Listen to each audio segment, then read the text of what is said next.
Bonjour à tous, mon nom est Sarah Grandinetti. Je suis ici encore pour faire un épisode de nos histoires de changement.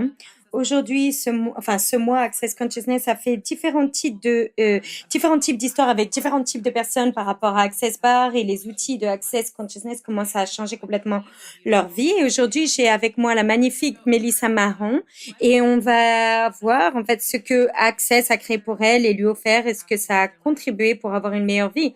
Donc, Mélissa, est-ce que tu me ramènerais, enfin, comment c'était pour toi de grandir? Eh bien, bonjour à tous et contente d'être là. Alors, en grandissant, j'ai grandi dans une petite ville en dehors de Chicago, pas très loin de là où je vis maintenant. Et je pense que du coup, j'étais une petite ville normale, mais un peu, j'étais une enfant étrange, je pense, et mes parents étaient divorcés, j'étais plutôt jeune. J'étais en école élémentaire euh, et j'ai vécu avec mon père pendant quelques instants et j'ai grandi, enfin, tout se crier, se battre, tout ça et tout. Donc, juste beaucoup, en fait, de marcher un peu sur des œufs, tu vois, de pas savoir où est-ce qu'on en est, tu veux rien dire pour pas être contraire à quelqu'un, parce qu'en fait, c'était cet état constant, en fait, de juste de colère, il y avait juste beaucoup de colère. Et donc, mes parents, ultimement, en fait, ont divorcé. Moi, j'ai vécu avec mon père.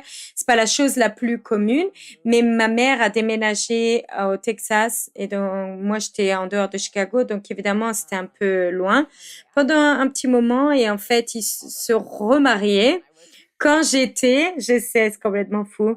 Quand j'étais en école, ouais, plus âgée, donc ils étaient ensemble, pas encore, mais ils se sont jamais arrêtés de se battre. Et donc, ils sont toujours mariés encore aujourd'hui, mais aujourd'hui, ma mère a de la démence et donc ça crée une autre couche de tout cela. Mais vraiment, ils se sont battus toute ma vie. Donc, c'était beaucoup, en fait, de juste faire de contrôle et faire, tu vois, s'engueuler par rapport à l'argent, principalement l'argent, mais un peu tout ou quoi que ce soit, en fait. C'est donc, peu importe ce qui se présentait, les gens allaient juste s'énerver pour quoi que ce soit. Donc, il y avait toujours, en fait, j'ai essayé de me rendre aussi petite que petite pour, tu vois, être hors du chemin que possible, plus hors du chemin que possible. Et donc, tu vois, j'ai été bloquée dans toute cette chose. La chose qui s'élève pendant qu'on parle de cela, hein, cette conscience, en fait, qu'ils essayent toujours de me rendre le mentor ou le thérapeute, le médiateur.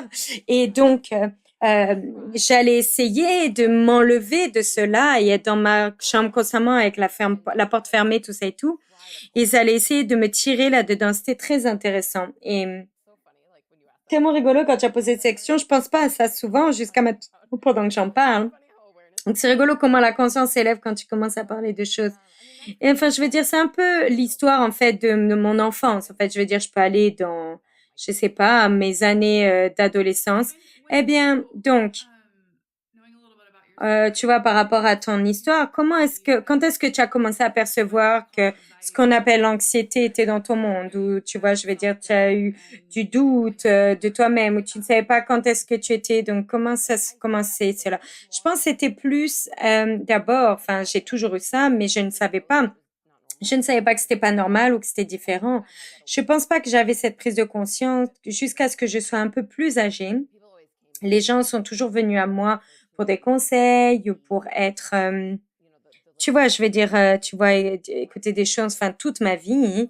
Et donc, j'étais toujours celle qui aide. Et donc, je pense pas que ça m'ait traversé l'esprit, en fait, que j'avais ça aussi.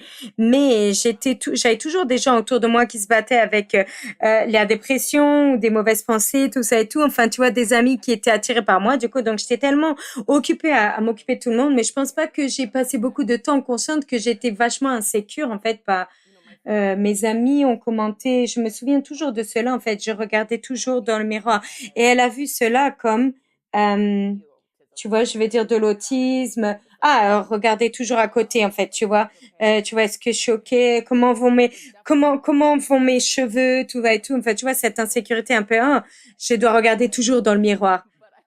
Mais avoir une prise de conscience de cela, probablement l'école élémentaire. Donc, je pense que j'ai toujours eu ça. Je pense que je l'ai tellement repoussé que j'ai pas réalisé que c'était quelque chose que j'avais et que j'ai galéré. Et mais avec ça, j'ai commencé à être en fait consciente de cela, à l'université. J'étais dans une relation qui était vraiment toxique et c'est là où vraiment j'étais vraiment pleurer constamment, pas sûre de moi-même et avoir des pensées suicidaires, tout ça et tout. Enfin, toutes ces choses, c'est pas arrivé jusqu'à l'université, mais je peux regarder maintenant et voir en fait j'avais cette ligne en fait d'anxiété jusqu'à dès que j'étais même petite. En fait, j'étais en train de danser, tu vois, là, les parents te mettent à l'école pour danser, tu regardes les vidéos, tout ça et tout. Et, mais si tu regardes les anciennes vidéos, tu peux voir que je regarde toujours un peu tout le monde. Je n'ai jamais eu la confiance que je savais ce que je faisais. Et tu vas savoir, en fait, des photos de moi dans l'enfance, d'une manière ou d'une autre, mes yeux, ils regardent toujours les autres pendant comment être. En fait, je ne savais pas comment être. Tu Est-ce que ça fait sens? Oui. Euh, tellement d'autres personnes, en fait. Enfin, je veux dire, quand on grandit et qu'on nous apprend que voilà, comment la télé le fait. Maintenant, on a la réalité, télé-réalité qu'on n'avait pas quand on a grandi nécessairement. Et maintenant, on a les réseaux sociaux et tellement de choses que cette réalité qui nous disent comment on est supposé être et que tu peux toujours regarder à l'extérieur de toi pour découvrir comment tu es supposé être. Donc, oui, totalement, je comprends. Et donc, tu as mentionné l'université aussi, tu as parlé que tout le monde venait à toi pour les conseils. Donc, tu vas dire à nos amis ce que tu as choisi comme carrière. Oui, donc je suis une psychologue de clinique et j'ai pratiqué depuis 10 ans et j'ai choisi cela parce que les gens sont toujours venus à moi. Et c'était quand j'ai commencé à croire que c'était mon appel dans cette réalité de ce que tu es supposé faire avec cela, ce que tu es supposé faire avec. Et donc, et j'ai fait ça depuis longtemps et j'ai adoré quand j'ai commencé. C'est quelque chose de différent aujourd'hui, mais tu vois, je voulais vraiment aider les autres personnes, vraiment qui galèrent spécialement le collège et l'école élémentaire, tu vois, je veux dire, parce que je travaille beaucoup avec les enfants, parce que je remarque tellement combien je ne savais pas comment être, je faisais la fête, je buvais, je faisais tu vois, je faisais des folies avec les jeunes hommes, tout ce que tu fais, ce que tu dois faire pas, parce que je recherchais de la validation partout. Et donc ça, c'est ce que j'ai commencé à faire en tant que psychologue, de travailler avec les ados je me souviens très clairement ce que j'étais d'être, tu vois, pendant ces années, quoi. Et donc, dis-moi un peu plus à propos de combien tu étais un psychologue avant que tu aies découvert Access. J'ai découvert Access il y a 2 ans de cela, donc j'ai pris ma première classe de barre. Maintenant, enfin, je vais dire en 2018, donc c'était fin de septembre ou début octobre 2018. Et donc, j'ai décidé un peu très, très rapidement avant, enfin, de faire de la coach de vie. Je m'ennuyais, en fait. Et j'ai fait ce truc de psychologie et c'était sympa et j'ai travaillé au même endroit depuis toujours que je viens juste d'arrêter. Et, et je recherchais quelque chose de différent et je savais que je voulais faire du travail énergétique, mais je savais pas qu'est-ce que ça voulait dire. Je devrais faire du Reiki, je devrais faire quelque chose. Et j'étais à une conférence de coaching où quelqu'un m'a dit, ah, on parle, j'ai dit, ah oui, je voudrais commencer à faire des trucs d'énergie avant que tu fasses quoi que ce soit, tu dois prendre Access Bar. Et, et j'ai dit, ok. Et en fait, j'ai entendu parler cela sur un podcast 2 jours auparavant. Et j'ai dit, mais ça, c'est vraiment bizarre. Tu vois, genre, quand quelque chose se présente plusieurs fois dans ta vie, tu dis, ok, d'accord. Donc ça, c'est là où j'ai appris ma première classe de bar. Je suis venue ce jour-là et j'ai recherché une classe qui était peut-être un mois après. Et c'est comme ça que tout ce voyage a commencé. Donc, dis-moi par rapport à cette expérience. Donc, parce que évidemment, je viens d'avoir une enfant qui partageait des bars. Est-ce que c'est de l'hypnothérapie? J'ai dit non, non, c'est pas de l'hypnothérapie, mon ami. Donc, quelqu'un regarde maintenant. C'est quoi ton expérience? Et que tu vois quelqu'un qui n'a pas pris de classe de bar, ok, d'accord, je fais, mais est-ce que tu as fait de la recherche par rapport au bar? Est-ce que tu as regardé des chaînes YouTube? Qu'est-ce qui va se passer dans cette classe? Qu'est-ce que c'était cette expérience? En fait, non, pas du tout. Donc, je ne savais pas vraiment beaucoup de choses. Enfin, évidemment, je suis allée au site web, j'ai regardé un peu. Mais je me souviens, c'était 1 heure de route et donc sur cette route, j'ai mis le podcast Access Consciousness, tu vois.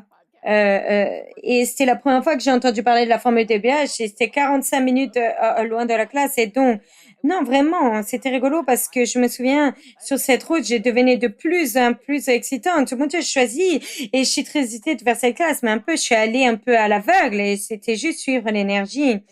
Et c'était génial. Enfin, je me souviens de cette pièce remplie de personnes, parce que je crois qu'il y avait 8 ou 7 d'entre nous, et je me souviens avoir été, oh mon Dieu, j'aime bien ces personnes. Enfin, vraiment toute ma vie, j'ai jamais senti que je m'intégrais quelque part. Et donc, dans ces moments, et certaines personnes, c'était leur première classe, d'autres, ils le font depuis longtemps. Mais c'était juste un peu cette conscience, en fait. En fait, je n'ai pas à être quoi que ce soit d'autre ici. Ouais. Oui, donc juste être dans la classe a changé quelque chose pour toi. Oui. Tu vois, j'ai pris la première classe et elle a dit, tu sais, tu peux prendre 3 classes pour être un facilitateur avec différentes personnes. Et j'ai dit, oh, wow, je peux totalement faire ça. Et c'est rigolo parce que je n'aime pas parler devant les gens. Enfin, au moins, j'aimais pas, mais maintenant, j'aime bien. Parce que maintenant, tu le fais bien, hein? Ouais, merci. Mais tu vois, j'étais tellement, je pouvais jamais, enfin, je veux dire, tu vois, faire des discours, ça me paniquait tout le temps. J'ai dit, oh, je peux faciliter ça. Et donc, j'ai pris une autre classe avec ça en tête, en fait. Et dans cette classe, et c'était génial. Et c'est rigolo parce que j'avais déjà décidé que tu vois, j'avais pas décidé que je devais être un bar facilitateur, mais je prenais des médicaments pour l'anxiété parce que j'ai eu des enfants, tout ça et tout en tant qu'enfant. Je me souviens un jour, j'étais dans la maison de mon ami, j'ai dit, c'est stupide, j'enlève je prends de la médecine parce que j'en ai marre d'être anxieuse, mais c'était avant Access. Donc, je prenais, en fait, tu vois, des grosses doses, en fait, de antidépresseurs, anti-anxiété, tout ça et tout. Quand j'ai fait tout cela, et j'avais cette conscience quelque part entre la classe 2 et 3, est-ce que j'ai besoin de cela? De ces médicaments, j'ai dit, et c'est une de ces médecines, tu vois, je veux dire, tu peux juste arrêter, ton corps va pas se sentir très bien. Donc, j'ai commencé à ralentir, tu vois, de m'enlever de cela, que je suggère pas à quiconque. Enfin, je veux dire, j'avais suffisamment de retour pour savoir comment faire cela, hein. Et c'était, je ne sais même pas, enfin, c'était après, quelque part, entre ma dernière classe de bar et commencer à faciliter tout cela, en fait, que j'ai réalisé, en fait, je suis venue hors de cela et l'anxiété n'est jamais revenue, en fait. Donc, est-ce qu'il y a un outil parce que tu as commencé à utiliser quand tu as commencé à percevoir l'anxiété encore ou ce genre de... Oui, oui, absolument. Donc, les bars, c'était le démarrage de ça. Enfin, je fais toujours les bars constamment. Et donc, mais tu vois, ce qui est rigolo, c'est que je savais que c'était aujourd'hui, évidemment. Et probablement, il y a 3 jours ou 5 jours de cela, j'avais super peur. J'ai dit, oh non, je dois aller, tu vois, dire à Sarah, j'ai pas eu de l'anxiété. Et j'ai dit, mais c'était retour, donc c'était rigolo. Et après, je dis, attends, tu as des outils pour ça.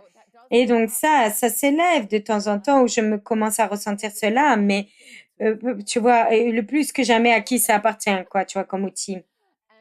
Et vraiment, enfin, je veux dire, j'avais une session de coaching avec quelqu'un qui venait juste de me dire, enfin, elle avait quelque chose, elle m'avait envoyé un email quelques jours de cela où elle me demandait, et d'ailleurs, euh, je sais que c'est du coaching et pas de la thérapie, est-ce que c'est OK? Et après, je l'ai vu jeudi soir et j'ai dit, oh mon Dieu, waouh! Donc, toute cette anxiété c'est d'où c'est venu en fait. Et après qu'on ait eu notre session, je lui ai parlé à propos d'Access et à qui ça appartient et toutes ces choses pendant cette session et je suis partie, j'ai dit, waouh, tout cela est parti. J'ai dit, OK, d'accord, cool. Mais je savais que, OK, d'accord, à qui ça appartient, hein.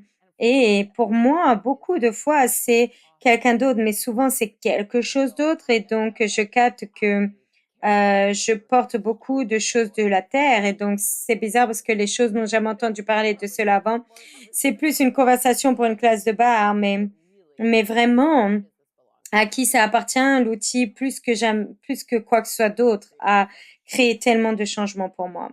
Eh bien, pour extrapoler sur quiconque qui regarde cela, qui ne sait pas c'est quoi cet outil, donc en gros, 99% de nos pensées, sentiments, émotions ne nous appartiennent pas, mais on est entraîné tellement, en fait, dans nos vies à acheter tout ce qu'on ressent, que ça veut dire que c'est à nous parce qu'on le ressent. Et donc, ce qu'Access commence à faire, c'est commence à te faire poser des questions comme à qui ça appartient et à devenir conscient que tu es conscient des énergies autour de toi. Donc, beaucoup d'entre vous, vous regardez cela, vous êtes allé dans une pièce, quelqu'un est contrarié ou tu, tu reçois un coup de téléphone de quelqu'un à chaque fois que tu sors de l'appel téléphonique, qui sont tellement tu es tellement triste et déprimé. Et ça, c'est parce que tu accèdes à la réalité des autres personnes et ils accèdent à la réalité des autres personnes et voilà, et ça continue encore. Et donc, avec cet outil, on demande à qui ça appartient et tu le perçois que ça s'allège un peu dans ton monde, juste un petit peu. Tu te dis, en fait, c'est pas moi. Et tu peux commencer à bouger à travers avec d'autres outils pour le sortir de ton monde et avoir plus d'espace pour toi. Donc, parler de Mélissa, comment en fait elle était toujours l'amie vers qui tout le monde allait. Uhum.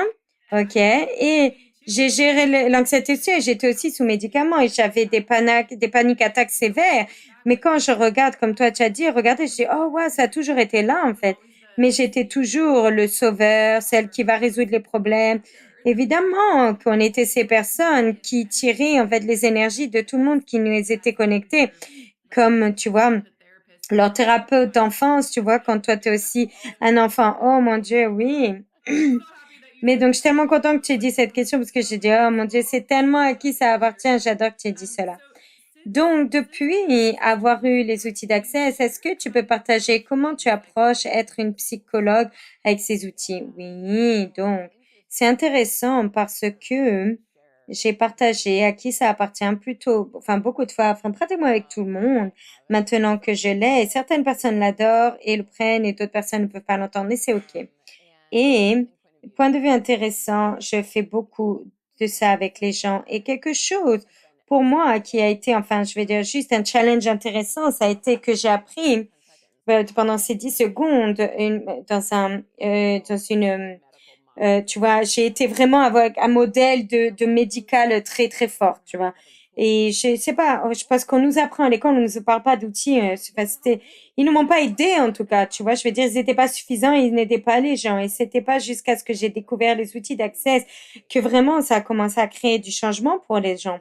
Et donc c'est intéressant parce que ce n'est pas nécessairement tout accepté dans cette réalité comme de la psychologie, mais c'est plus dynamiquement aidant que quoi que ce soit, tu vois. Je veux dire que j'ai jamais fait et donc en fait, ça te sort de cet espace et tu vas faire quelque chose d'autre qui leur fait beaucoup plus de sens dans mon monde au niveau du temps, de faire plus en fait par moi-même de ce que je veux faire en fait et plus access. Donc tu vois, c'est tellement rigolo parce que je suis allée dans la psychologie pour aider les gens et pour, tu vois, contribuer tout ça et tout. Mais tu vois, c'était mon idée, c'était comment est-ce que je peux aider les gens.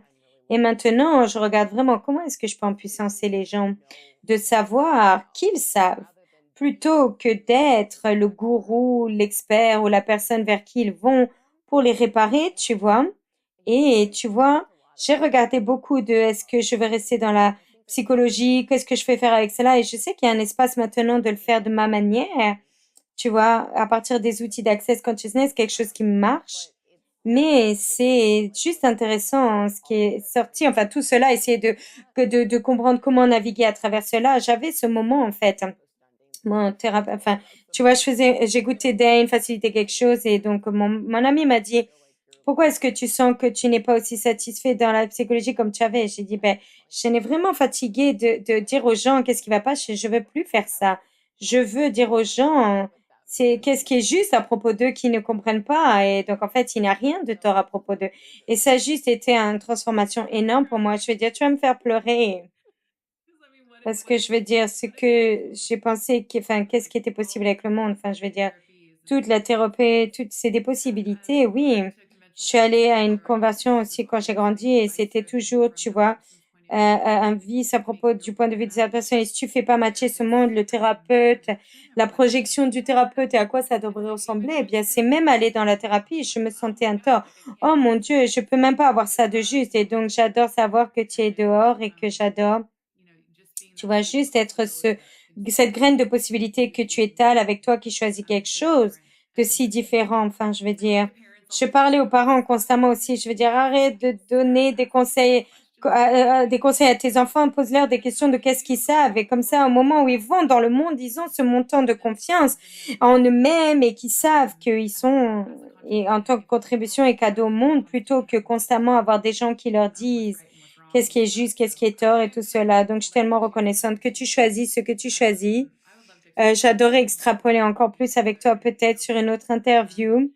Est-ce qu'il y a quoi que ce soit que tu aimerais avec tout ce que tu sais. C'est tellement cool parce que avec ce que quelle formation tu as eu dans cette réalité, tu vois, tu as eu tellement un spectre énorme en fait de tous ces mondes que si on n'a pas besoin de rendre cette réalité, ce degré ou quoi que ce soit de tort, ce diplôme ou tout ce quelle contribution tu peux être pour les gens, eh bien, être dans ce monde, tu vas parler de la prise de conscience sur la santé mentale, tout ça et tout. Eh bien, être la possibilité pour quelque chose d'autre qui pourrait se présenter avec de l'aisance. Qu'est-ce que tu aimerais les gens, tu aimerais les laisser avec quoi? Peu importe ce que c'est, ça peut être un outil, ça peut être, tu vois, une inspiration, travailler avec un coach, ça peut être quoi que ce soit de Mélissa. Qu'est-ce que tu aimerais que les gens sachent avant qu'on y aille? Oui, en fait, je pense que ce qui s'élève, plus que quoi que ce soit d'autre, c'est tu n'as pas tort et tu n'étais pas, tu ne t'intègres pas et ce n'est pas un tort. J'ai passé toute ma vie à essayer de m'intégrer et essayer d'être ce que je suis supposée être et ce que je suis supposée dans le monde de tout le monde et dans la réalité de tout le monde. Et mon Dieu, j'aurais aimé que quelqu'un me dise toute ma vie, quand j'étais une enfant, il y a 3 ans de cela, ou peu importe, dans ma vie, tu sais, arrête d'essayer de t'intégrer, tu t'intègres pas. Et ce n'est pas un tort, c'est en fait une force. Et tu vois, tu vois, quel miracle et mystère et possibilités peux-tu créer avec cela? Tu vois, je pense que c'est tout, j'adore. C'est une de mes, je peux voir si je peux le mettre là, c'est un de mes choses préférées qu'on a parlé dans Access, une des questions. Et si tort de toi était en fait une force de toi?